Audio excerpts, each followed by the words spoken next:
ce știm noi din vremuri strămoșești, cuvânt de dor și luptă, de doine și povești. Dar dacă astăzi pacea e lege și sfut, e pentru că pe lume partidul s-a născut.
Cuvinte le-am moștenit în grai, doar bănuiam ce înseamnă, ce tâlcuri au sub strai.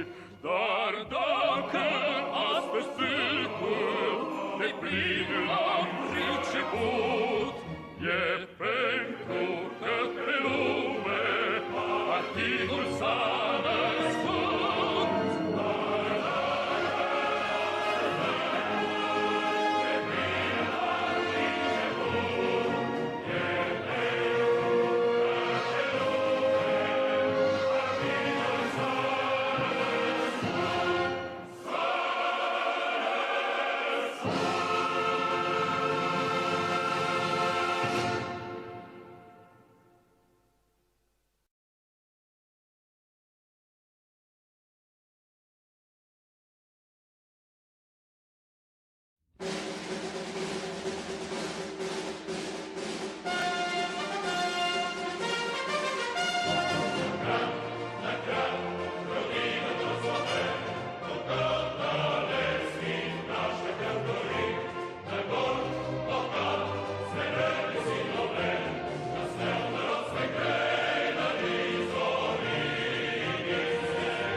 Greetings, everybody, and welcome along. It is the evening of the 27th of May 2025, and here we join together for live stream. And if you'll just excuse me for a moment, I am needing to just adjust the waving destruction of Rome image in the background there, so you can see that more adequately. There we go. And so we are here today to talk about a very specific subject, and that specific subject is, of course, the advertised what I've called the Chinese view on the collapse of the USSR, or more specifically, the Chinese view on the counter-revolution. Now, this comes from a series of documentaries that were released in 2013 by the CPC on Chinese state television.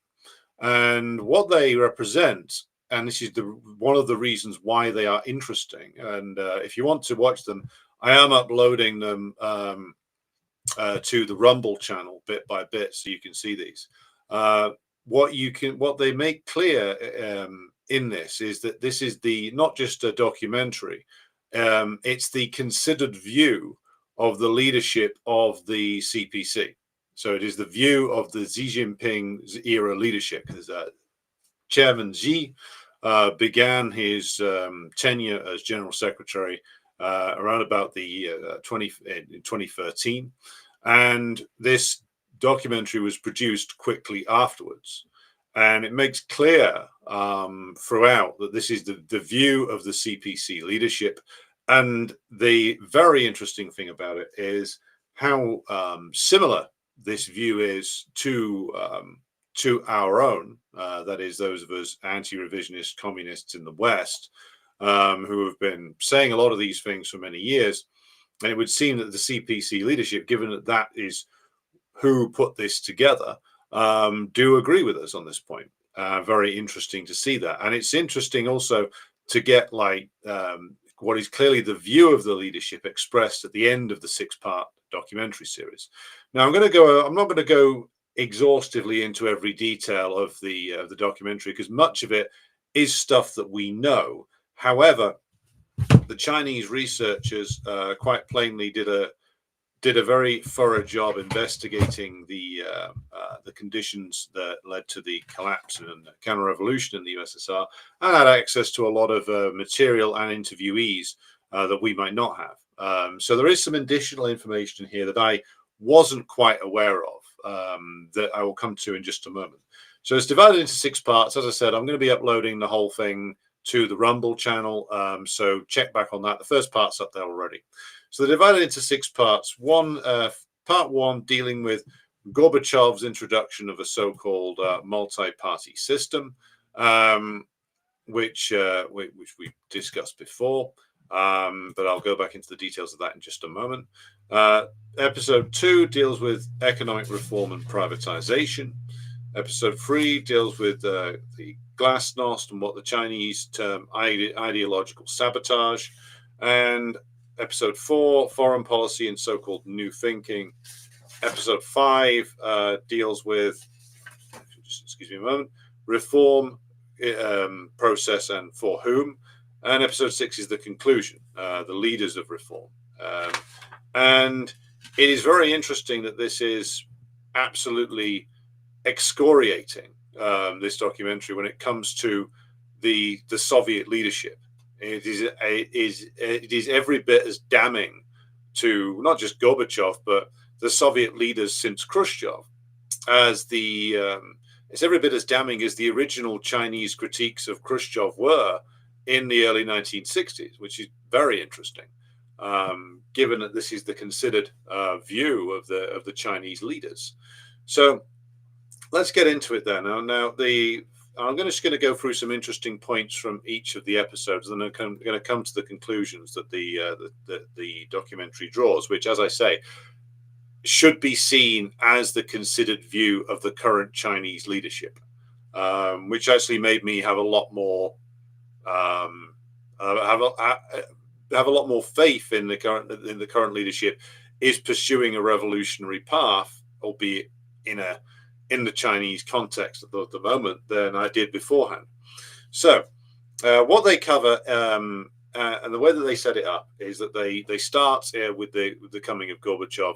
They do jump back to Khrushchev and Brezhnev and others, but they identify Gorbachev as the key player, and they, which obviously he was, being the general secretary, but they identify why he was able to do what he did, and I think they do a pretty good job of actually outlining the process. Now, one of the big questions that anybody has when looking at the counter-revolution in the USSR is that the Gorbachev-Yeltsin group, the Gorbachev, Yeltsin, Yakovlev, Popov, Sobchak, and others, these were never representing any more in total than around about, at most, 20% of the entire Soviet population, which is sizable, but not big by any means. Overwhelmingly outnumbered by Soviet proletarians who wanted to keep their country together, as shown by the referendum in 1991. So why were they able to succeed? The Chinese put this down to, well, several things, but one of the things that they do correctly identify is the fact that there was ideological confusion already existed within the party. And they trace this back to Khrushchev and in what they've referred to as Khrushchev's historical nihilism in his denunciation of Stalin. And also, they, I think, also correctly put down the reason for the confusion and chaos in the party, and their refusal and inability to move against Gorbachev, even though he was never in the majority inside even the early Politburo itself, and was never in the majority in the party. He was able to get away with destroying the party. Why?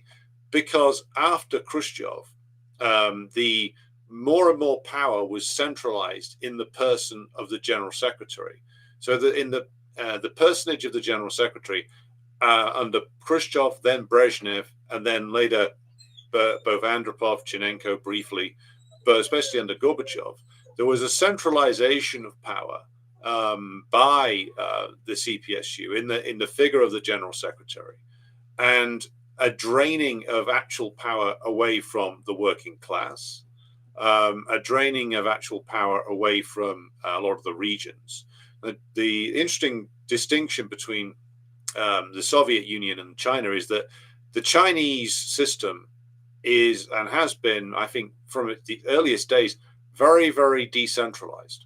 And this is quite interesting when one considers the critiques they're making here, because not only is power, there is a good degree of power in the office of the presidency and general secretary, and the fact that Xi is chair of the Central Military Commission. But, and this is the point that the documentary and the line of the Chinese party itself emphasizes, is that it would be borderline impossible, they claim, for a rogue general secretary to do the damage that Gorbachev did if there was a Gorbachev equivalent inside the CPC, which of course there was. There was Zhao Ziyan, who did hold that post at the end of the 1980s and was trying to walk the Gorbachev path of liquidationism, and was removed by the Politburo and shoved into house arrest, where he spent the rest of his days under house arrest. So interesting distinction there. So the ability of Gorbachev to do what he did was also, and the Russian interviewees, including Zyuganov, head of the KPRF, Ligachev, who he lived to be 100 years old, Yegor Ligachev, who was one of the Gorbachev's early supporters and then turned on him when he realized, perhaps too late, what was going on. What they comment upon in their interviews is that nobody who was an opponent of Gorbachev could imagine that the personage of the general secretary of the CPSU would actually act to destroy the CPSU. What they say over and over again is they couldn't imagine it. Now, this actually goes back to the errors of Khrushchevite revisionism and the criminality of Khrushchevite revisionism, and there's actually a critique made of revisionism by Stalin when he was still alive in his last work, economic problems of socialism in the USSR, where he's criticizing comrades in the CPSU who are, Stalin says, thinking that they've moved beyond the commodity form. And he's addressing this in specifically economically to specific economic critiques aimed at comrades who, as he puts it, Stalin does, were thinking that they'd been able to shed all of the different aspects of capitalism.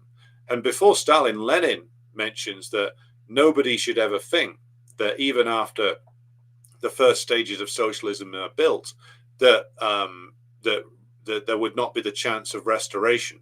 Stalin and Lenin were both very aware of the dangers of restoration. Stalin in particular was warning of the dangers of thinking that socialism had already been reached, or that struggles no longer needed to be waged. And this is the most pernicious legacy of Khrushchevite revisionism, which is, and I mean, this relates to both Khrushchev's arbitrary abolition of the dictatorship of the proletariat and the declaration of the Soviet Union was now a state of the whole people, and therefore class struggle no longer existed. This is a critique that was leveled at Khrushchev rightly by the Chinese in the early 1960s. See, what they did by saying that, as Khrushchev said, and as Brezhnev carried on saying, that socialism had already been reached, what they did was they disarmed the party. And they disarmed the party again in the face of attempts at capitalist renewal, capitalist restoration, because they kept saying socialism had been reached, socialism had been reached. And it seems, hard though it might be for us to believe it, that many in the party, many people quite sincerely did believe this. They did believe that socialism had been developed, or at least the earlier stages of socialism.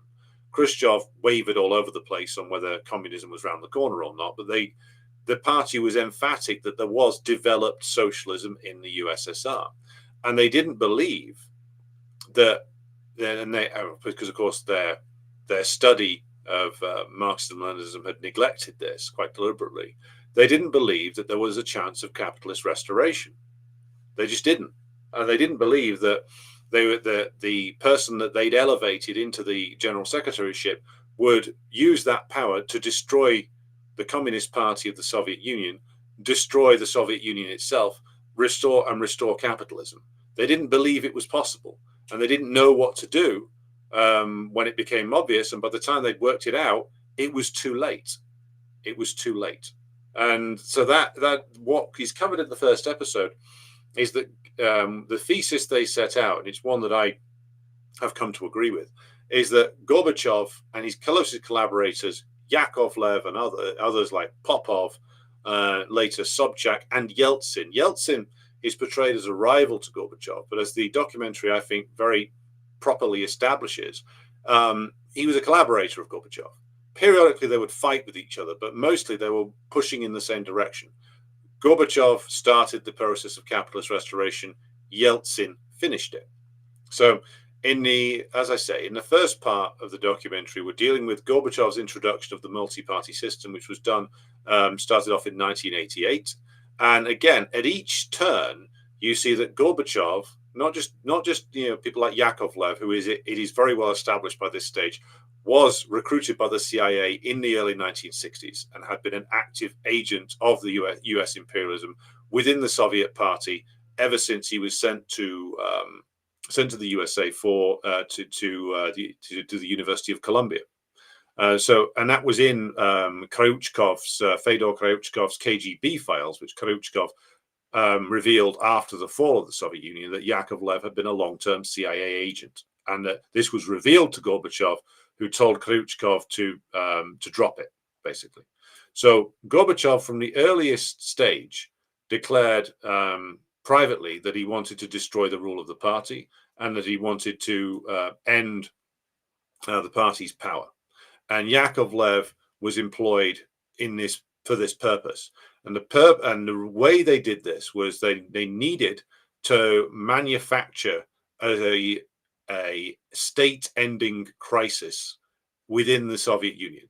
Now, by the early 1980s, as we've covered many times here before, and as you can read in multiple books that I've recommended on the fall of the USSR, there were significant problems within the USSR.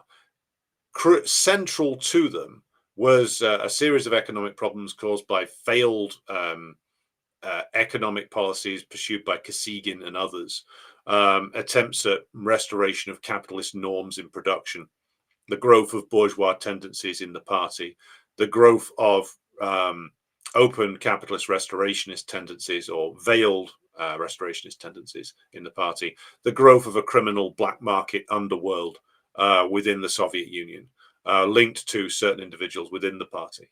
All of these were problems. None of these were insurmountable problems. Soviet economy by the early 1980s was still growing between 4 to 4.5%. That I don't call that a crisis by any means. It was certainly it was nothing like as good as they had reached in the Stalin period, but this was still very significant economic growth. It was actually better than what the West was achieving at the time. So, with all those problems, if you look at the leadership of Andropov, and it's clear that Xi and the others in the Chinese leadership have studied the Andropov period, one of the things he was focused on was solving the problems that were emerging in the republics of the USSR, solving the different problems that were emerging there. And key to that was renewal of the party, which is what Andropov wanted to do. Now, Gorbachev talked about that, but what he actually was dedicated to do, was actually destroying the party. And they did that by manufacturing a series of crises. They elevated the position of the wretched so-called dissidents, people like Sakharov and others, elevated them, gave them public platforms, allowed them access to the state media. Yakovlev turned the state and party presses over to active anti-communists and filled it full of anti-communist, anti-Soviet propaganda. Yakovlev, and the documentary is quite clear on this, invented loads of different fake stuff about the alleged crimes of Stalin that came straight out of the black book of communism and stuck it into the USSR state media. We've covered all this before, and Yakovlev is indeed an agent, was indeed an agent of the CIA. So, at each stage, Gorbachev, while screaming about democracy and renewal of socialism, pushed for the development of anti-socialist forces within the USSR. When it came to forming the Congress of People's Deputies, Gorbachev tried to forbid the party to campaign in the elections for that. When it came to the question of Article 6 of the Soviet Constitution, which gave the CPSU a monopoly on power, this was defeated the first time it came around, but Gorbachev kept pushing it. And in fact, Gorbachev's pet dissidents, like Sakharov and like Yeltsin, couldn't actually get elected. Yeltsin couldn't get elected to Gorbachev's own assembly, the Congress of People's Deputies. Somebody who got elected in front of him and then conveniently stood aside and resigned. Therefore, Yeltsin came in as an alternate. So Yeltsin couldn't get elected early on. Sakharov failed in his bid to become president of the Soviet Academy of Sciences. So Gorbachev created a special seat just for him. And when it came to every time the dissidents, the pro-capitalist forces challenged the rule of the CPSU, Gorbachev enabled the anti-communists. He sided with them publicly.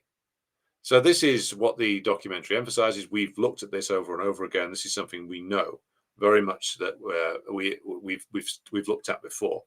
But the other thing was that, again, while screaming about democracy, much like Khrushchev, much like other revisionists, Gorbachev actually wanted to centralize power in his hands so that he could carry out capitalist restoration. This is why the office of the Soviet presidency was established, partially because Gorbachev was just doing a pathetic imitation of the US system, but also so that the command of the Soviet military could be taken out of the hands of the party and placed into just the office of the president, which is what happened. And by the time 1990 comes around, the party has effectively had all of the tools of statehood taken out of its hands. And at each stage, the party was forbidden from staging any kind of fight back by its own general secretary. So it's clear from the, I mean, this is why the documentary, I would say, is well put together. In half an hour, you learn just how much sabotage of the party he owed his entire existence to, Gorbachev, how much sabotage he engaged in to destroy it. And it makes it clear that his objective was to destroy it. It wasn't to reform it. Gorbachev was determined to destroy it. We'll go into why in just a moment. So we then get into the question of so-called economic reform, where it basically it says that Gorbachev and Yeltsin were both thick as fucking pig shit. Didn't understand the first thing about the economic processes they were talking about, that Gorbachev was full of hot air and had no idea what he was doing. Others around him did, like Yakovlev did.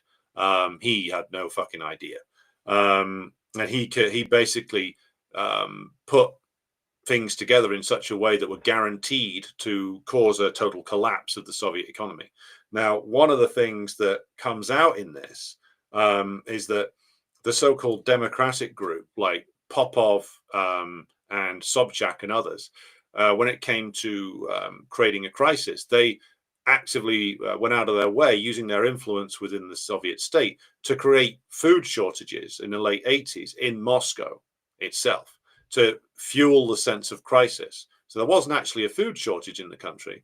They used sabotage to actually create a food crisis in the country, to justify further so-called market reforms. See, at each stage, what was actually going on was that because the very highest point in the Soviet party was occupied by a traitor who was determined to destroy the party and destroy the state, there was sabotage going on at every level, much like there was in the 1930s.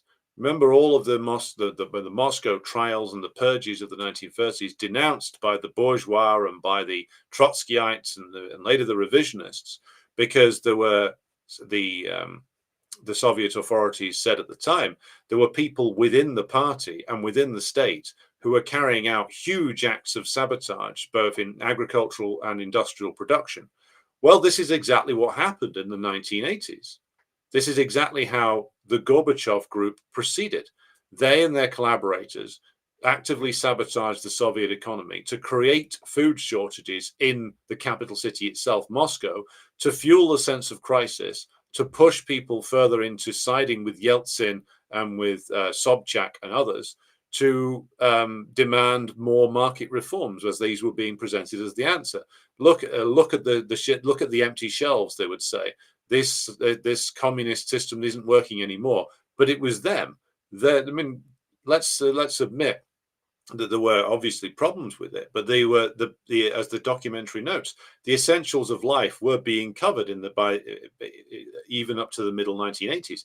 The shortages that existed were created deliberately by acts of sabotage within the system.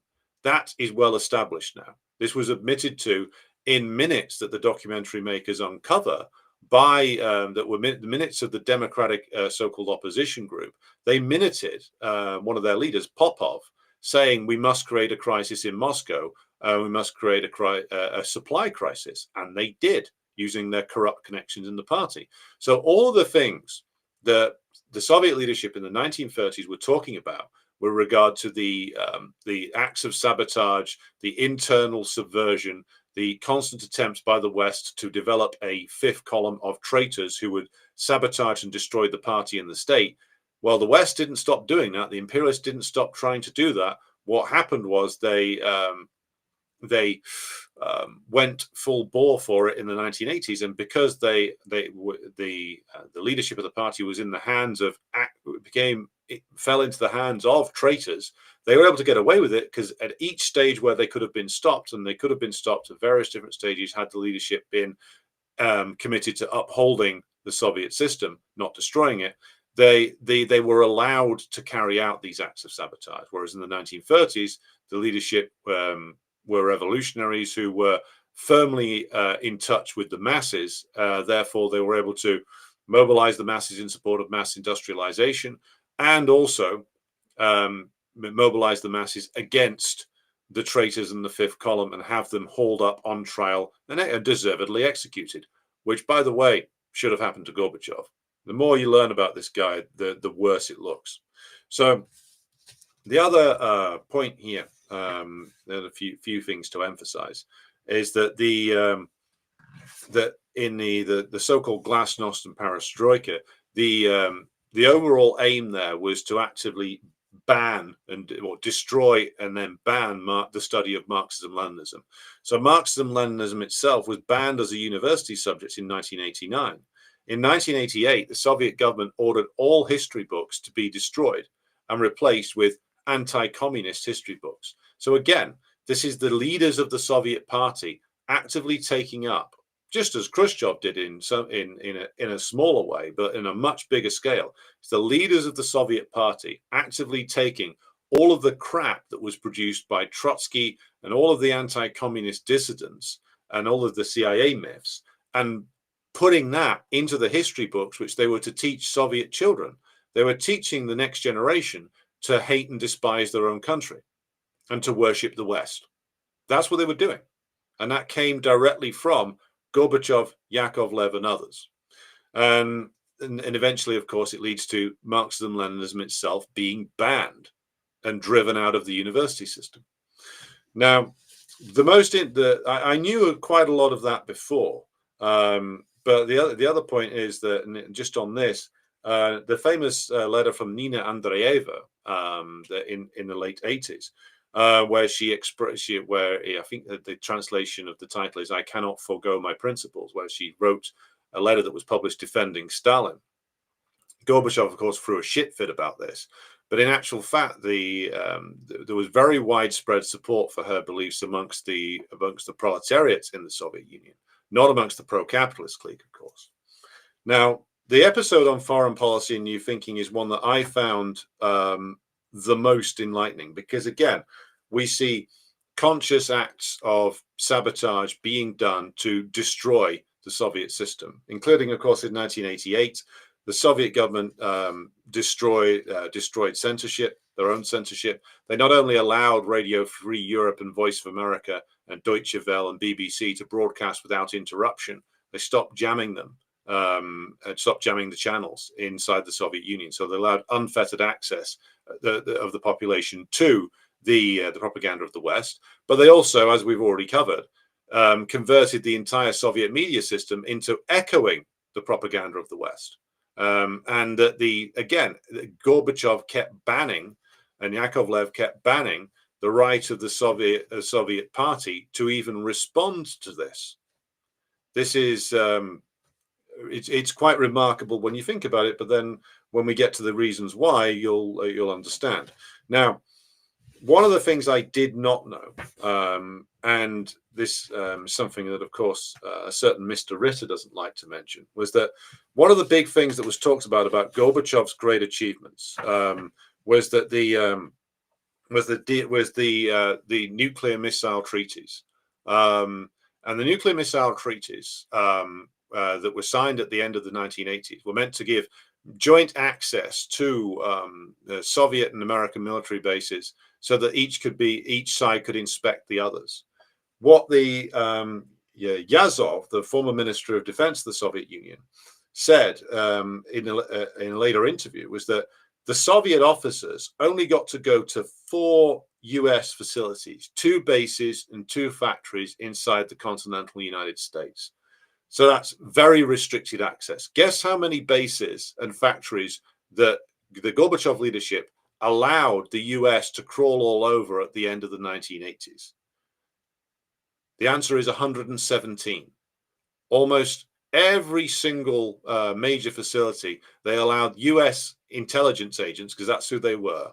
So what Scott Ritter was doing, is an intelligence agent gathering information on the Soviet Union, and the Soviet leadership allowed them unfettered access to every single major Soviet military installation that they wanted to get access to. The Soviet officers got access to 4. So is it clear yet what this was? This was like it's a calculated series of capitulations at every single conceivable level. And this leads us, of course, into what I found the most interesting part of the documentary, because it's the part I didn't know a great deal about. And this is where the Chinese directly accuse Gorbachev of being an agent of the West, which I found very interesting because it's something that I used to resist the idea that he was, not because I had any liking for the arsehole, because I thought it was too easy an explanation. But when you look at the evidence, there's no other way to describe it. Gorbachev was a dollar millionaire by the end of the 1980s, and he got this money in large part through direct payments from Western organizations, through his Nobel Peace Prize, which he got for capitulating to the West. He got $860,000 for that. Through the multiple awards that he got and all the ceremonies that he went to, money was funneled into a private bank account that he held, and he became a millionaire. And this is direct payments from Western enemies of the Soviet Union, not just hidden enemies, but avowed enemies of socialism, were paying him huge amounts of money for what he was doing. And this relationship that was cultivated with the West started before he was general secretary. It started when we don't know when it started, but he was certainly regarded as an ally of the West when he visited Thatcher in Britain in 1984, before he was general secretary. And Thatcher identified him as a man with whom we can do business. And later on, Thatcher, when speaking privately to a meeting of American oil executives in late 1991, after she'd stepped down, this was a speech given to the American Petroleum Institute. Now, this is very interesting because the Chinese quote the speech, but I couldn't find any record of it on Thatcher's archives. There is a record that she gave it, but there's no detail of the speech whatsoever, which is unusual because most of Thatcher's speeches were written for her, and therefore there's a record of it. The entry on the Margaret Thatcher archive for this speech in late 1991, given in, I believe, Texas, states that this speech, there's no details for it because Margaret Thatcher spoke off handwritten notes, which I don't believe that she did. It was a very expensive gig. It was a paid-for speech to a big lobby group in the United States. I think she had the speech written for her. I think the reason why there is no record of it in the Thatcher archive is for what was in the speech. And what was in the speech was that basically the Gorbachev leadership had been a fifth column from its very, very beginning. That certainly Yakovlev and others around Gorbachev were direct agents of the CIA and MI6. And what Thatcher claimed in this speech in late 1991 is that Gorbachev himself was. And the reason why I think that that's not in the Margaret Thatcher archive is because, and it says this on the archive website, you can go and look at it. This speech has been the subject of lurid conspiracy theories about how the West plotted against the Soviet Union. Now, to my mind, that means that's a denial of something which didn't need denying. You could just say no record. You could just say, oh, we don't know record of this, but they specifically put in there that, there's so many lurid conspiracy theories about what Margaret Thatcher said. It seems to me that flushed with the victory and feeling triumphant, she confessed the truth, which is the Gorbachev leadership was compromised by foreign intelligence services from the very beginning. And Gorbachev himself was working for foreign intelligence services from the very beginning. And this is a direct accusation that the Chinese make in the documentary. Kryuchkov, as we said earlier, says that he received information in the mid-1980s that Yakovlev had been a CIA asset since the early 1960s. And he took this to Gorbachev, who told him to stop playing spy games. So Gorbachev was made aware by the head of the KGB that his man in charge of propaganda was a CIA agent and had been for over a quarter of a fucking century. And his only response was, stop playing games. Meaning that Gorbachev knew damn well that Yakov Lev was a CIA asset and gave him the job anyway. So if Gorbachev wasn't working for MI6 and the CIA, well, then he might as well have been. And certainly he was being paid directly large amounts of money by organizations which were funded by the imperialists into a private bank account and became a millionaire before the end of the 1980s for his services. Does it start to make sense yet? There you go. So, and the documentary also covers the groveling that Gorbachev was doing to Reagan and H.W. Bush, and it also sheds new light on the GKCP, the August events of 1991.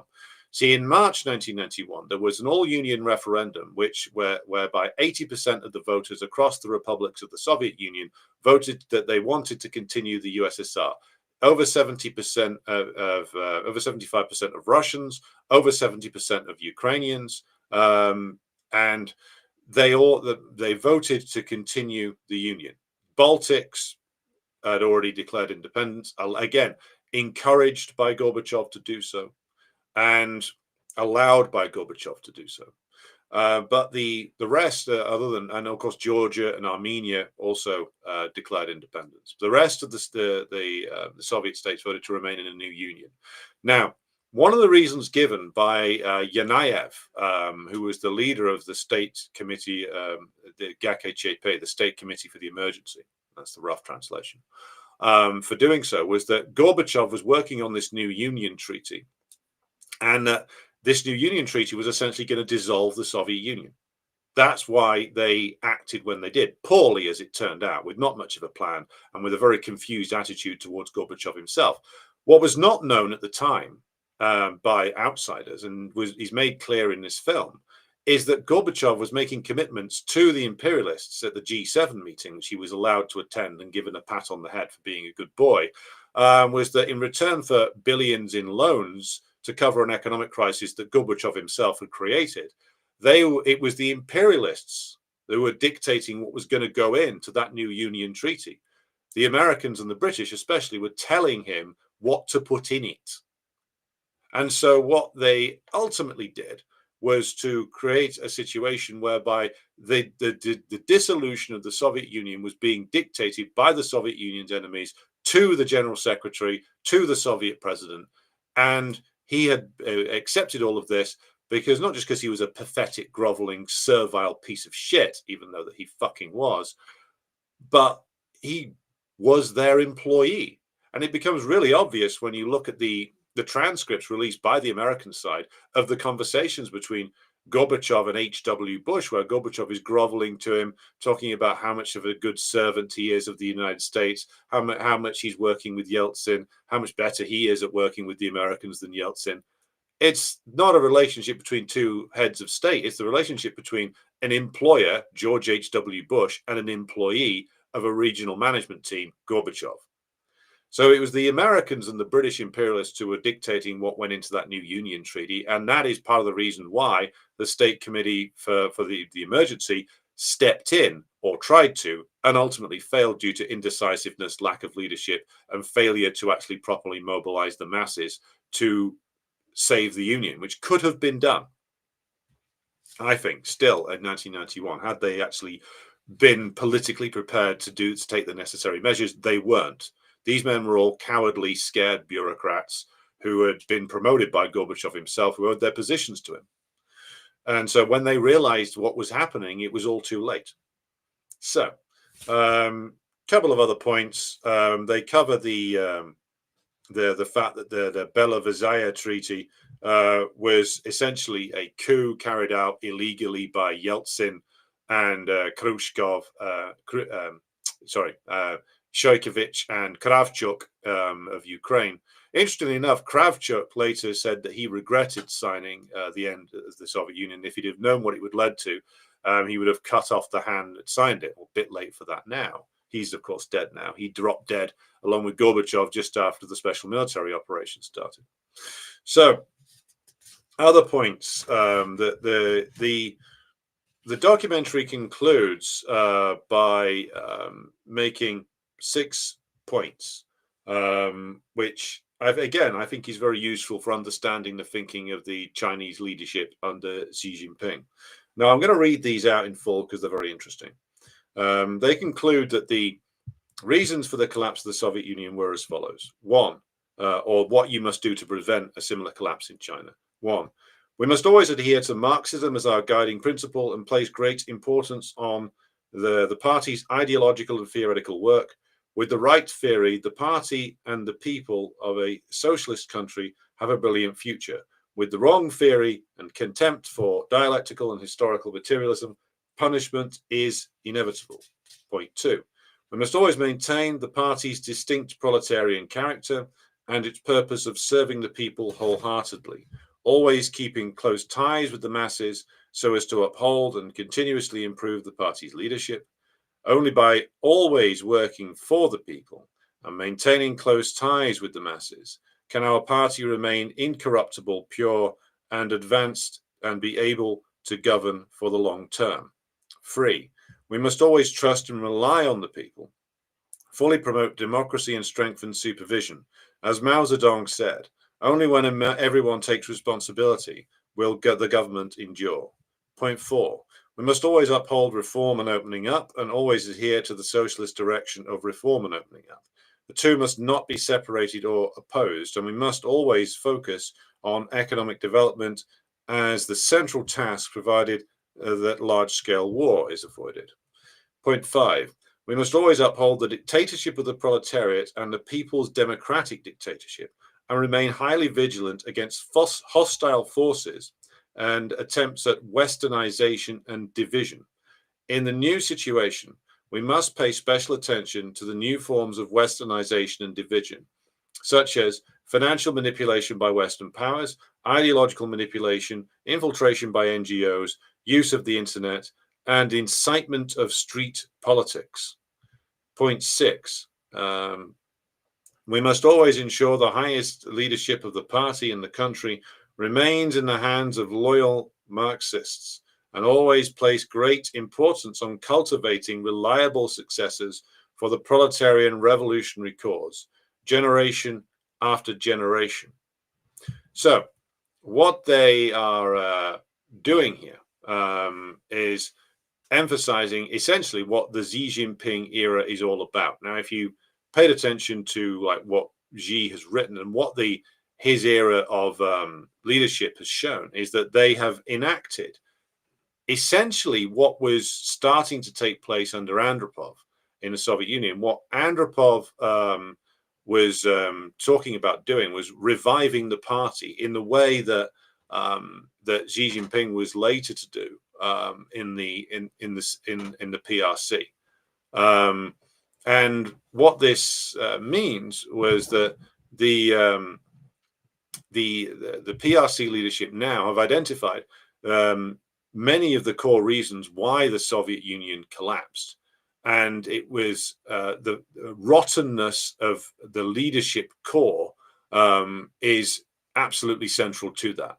The fact that many of them grew up in a period of complete nihilism after the Khrushchev speech, that even the better of them were profoundly ideologically confused, that the constant announcements that socialism had been reached disarmed the party, that the constant announcement that communism next and the revolution was irreversible basically lulled even the better Soviet communists into basically a coma from which they did not awake until it was too late.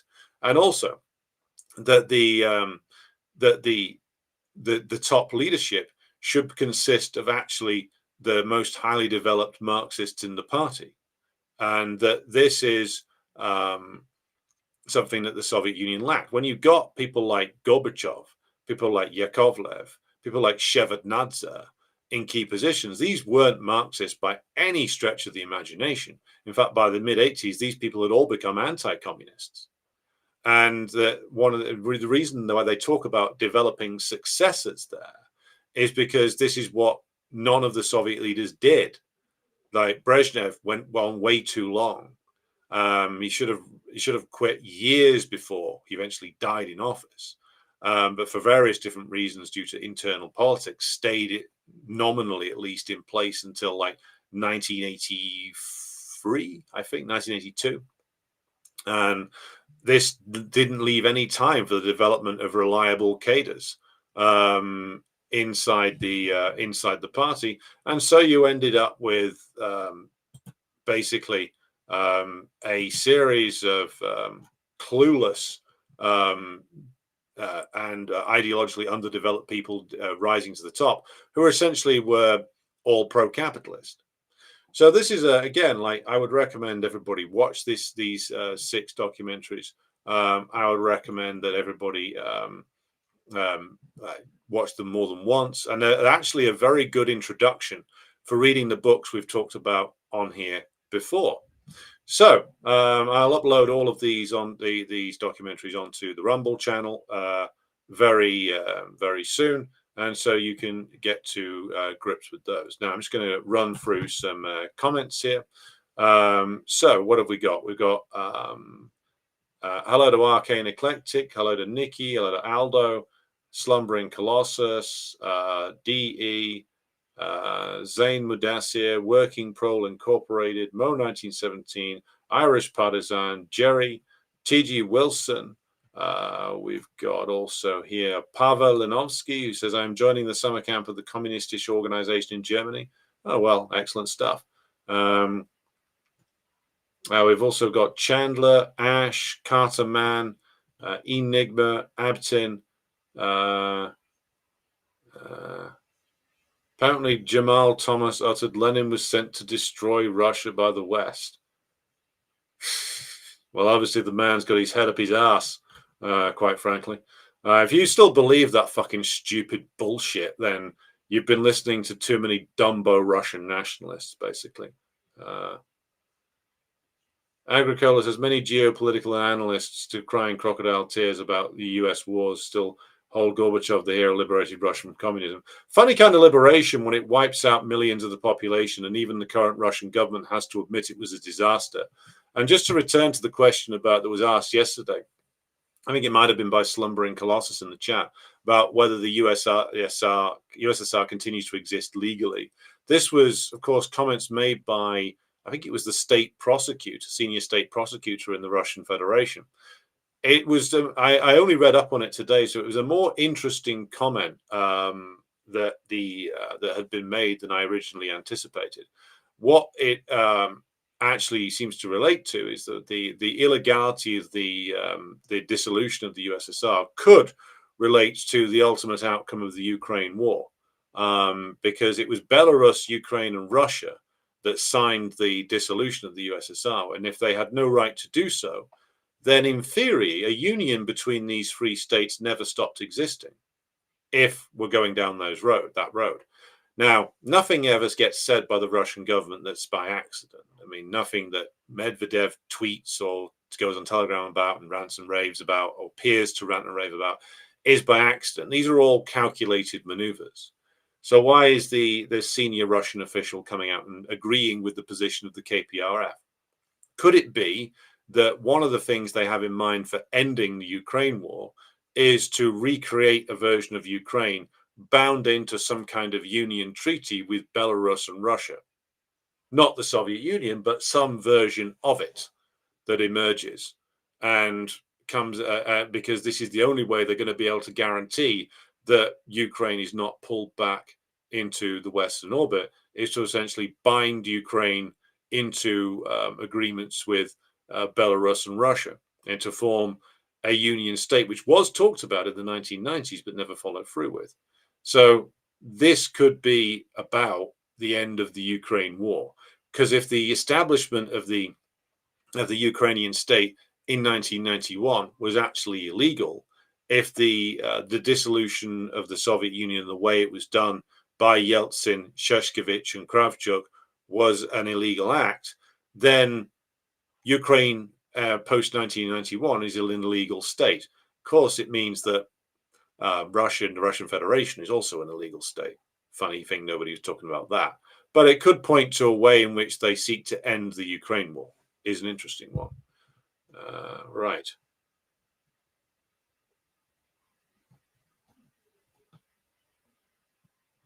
Maria says, even staunch allies like the US, Britain, and Israel spy on each other. So the idea that there wouldn't be extensive espionage networks in the USSR, especially in the lead up to World War II, is ludicrous. Very true. Marius also says a lot of the whining and bitching among Western liberals about Putin rehabilitating Stalin is just anger at Russia, partially undoing the 40 years of revisionist and neoliberal propaganda. Yeah, when you consider the sheer poisonous garbage that Gorbachev and Yakovlev introduced into the Soviet system, the historical nihilism, as the Chinese call it, the fact that Putin undid some of that is a big part of the reason why they loathe him in particular. And it's because that suddenly Putin started actually restoring certain things from the Soviet legacy quite early on in his tenure, and not just engaging in the complete historical nihilism of the Yeltsin era, which was designed to deliver Russia into being a neo-colony of the United States. The fact that Putin reversed that is the reason why they're so fucking crazy about him. And as Maria says, Putin is, of course, doing this in part because of pressure from the KPRF. Very true. Corsic Grip says, late 80s is the period when the most reactionary, obtuse, and just plain dumb quasi-religious literature started flooding the book market in the USSR. This is how Dugin got his start, by the way. Ah, yes. The clown prince of philosophy. A man who should not be treated as anything other than a variety act, essentially.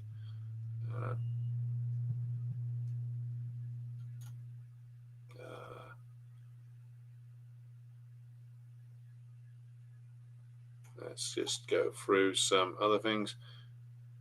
Enkoy says, can you suggest a good book on the end of the Soviet Union from a Marxist perspective? Yeah, I would recommend The Velvet Counter-Revolution by Ludo Martins, Perestroika, The Complete Collapse of Revisionism by Harpal Brar, Socialism Betrayed by Kieran and Kenny, Being Free, of those you can get started with. Right. Okay, just going through some more. Going through some more comments here. Okay, right. So I'm going to bring things to a close for this evening. We've got plenty of stuff coming up tomorrow. We've got another Decline and Fall episode and another live stream in the Stalin series coming up. So thanks to everybody who's tuned in tonight. Thanks to everybody who supports the show on Patreon and Buy Me a Coffee. I will be back with you again tomorrow. So until then, thank you for tuning in. Back with you again soon. And here's some music.